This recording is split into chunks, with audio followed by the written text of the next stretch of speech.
കണ്ടാലൊരു ചിക്കൻ്റെ രൂപവും ഭാവവും, എന്നാലേ ഇത് മീനാണ് കേട്ടോ. നല്ല അടിപൊളി ടേസ്റ്റാണ് ഇങ്ങനെ ചെയ്തെടുക്കുകയാണെങ്കിൽ. എങ്ങനെ ചെയ്യുന്നത് നോക്കാം. 1/4 ടീസ്പൂൺ മഞ്ഞൾപ്പൊടി, അതിലേക്ക് 1/2 ടീസ്പൂൺ പെരിഞ്ജീരകം, മല്ലി, കുരുമുളകിൻ്റെ പൊടി, 1/2 ടേബിൾ സ്പൂണോളം മുളക് പൊടി ചേർത്ത് കൊടുക്കുന്നുണ്ട്. ഇനി നമുക്കിതിലേക്ക് ആവശ്യത്തിന് ഉപ്പും കുറച്ച് വെള്ളവും വിനാഗിരിയും ചേർത്ത് കൊടുക്കണം കേട്ടോ.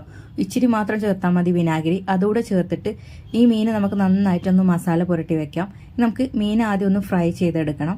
ഷാലോ ഫ്രൈ ആണ് കേട്ടോ ചെയ്യുന്നത്. ബാക്കി വരുന്ന മസാല നമുക്ക് മാറ്റി വെക്കണം കേട്ടോ. ഫ്രൈ ചെയ്ത് അതൊരു പാത്രത്തിലേക്ക് മാറ്റി കൊടുക്കാം. ഇതേ ചട്ടിയിലേക്ക് തന്നെ കുറച്ചുകൂടെ വെളിച്ചെണ്ണ ഒഴിച്ച് കറിവേപ്പില ഇട്ട് കൊടുക്കുക. ഇഞ്ചി വെളുത്തുള്ളി പേസ്റ്റ് 1/2 ടീസ്പൂൺ വീതം ചേർത്ത് കൊടുക്കുക.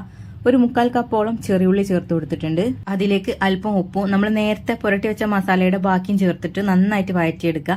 കുറച്ച് വെള്ളം ഒഴിച്ചു കൊടുത്തിട്ടുണ്ട്. അതുപോലെ 2 തക്കാളി അരച്ചത് കൂടെ ചേർത്തിട്ട് ആ തക്കാളി നന്നായിട്ട് വഴന്നു വരുന്നവരെ ഒന്ന് വഴറ്റിയെടുക്കുക കേട്ടോ. അവസാനം കുറച്ച് ചതച്ച മുളകും കുറച്ച് വെള്ളം കൂടെ ചേർത്ത് കൊടുത്തിട്ടുണ്ട്. എന്നിട്ട് ഈ ഫ്രൈ ചെയ്ത മീനും കൂടെ അതിലേക്ക് ഇട്ടിട്ട് ഈ മീൻ നന്നായിട്ട് ഈ ഒരു മസാല പൊതിഞ്ഞെടുക്കുക കേട്ടോ. അവസാനം കുറച്ച് പച്ച വെളിച്ചെണ്ണയും കുറച്ച് കറിവേപ്പിലയും. സ്വർഗ്ഗമാണ് കേട്ടോ ഇത് കഴിക്കാൻ. ഇഷ്ടപ്പെട്ട ഷെയർ ചെയ്യാൻ മറക്കണം.